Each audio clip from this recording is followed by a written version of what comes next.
കേരളത്തിന്റെ വടക്കേ അറ്റത്തുള്ള കണ്ണൂർ ജില്ലയിൽ സ്ഥിതിചെയ്യുന്ന പുണ്യഭൂമിയാണ് ദക്ഷിണകാശി എന്നറിയപ്പെടുന്ന കൊട്ടിയൂർ. ഇവിടെ പ്രസിദ്ധമായ വൈശാഖ മഹോത്സവം 28 ദിവസങ്ങളിലായി ഇടവത്തിലെ ചോതി മുതൽ മിഥുനത്തിലെ ചിത്തിര വരെ നടക്കുന്നു.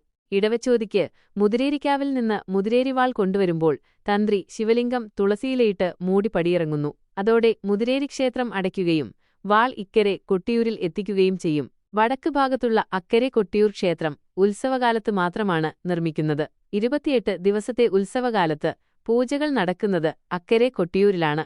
മണിത്തറയിലെ സ്വയംഭൂവായ ശിവലിംഗത്തിന്റെ നെയ്യാട്ടത്തോടുകൂടി ഇക്കരെ ക്ഷേത്രത്തിൽ നിന്ന് ബിംബങ്ങളും ഭണ്ഡാരങ്ങളും അക്കരെ എത്തിക്കുന്നു. അതിനുശേഷമാണ് സ്ത്രീകൾക്ക് അക്കരെ പ്രവേശനം അനുവദിക്കുന്നത്. മകം നാളിലെ ഉച്ചശ്രീവേലിയോടെ സ്ത്രീകൾക്കുള്ള പ്രവേശനം അവസാനിക്കും. തിരുവോണം, രേവതി, രോഹിണി ആരാധനകൾക്ക് ഇവിടെ പ്രത്യേക പ്രാധാന്യമുണ്ട്.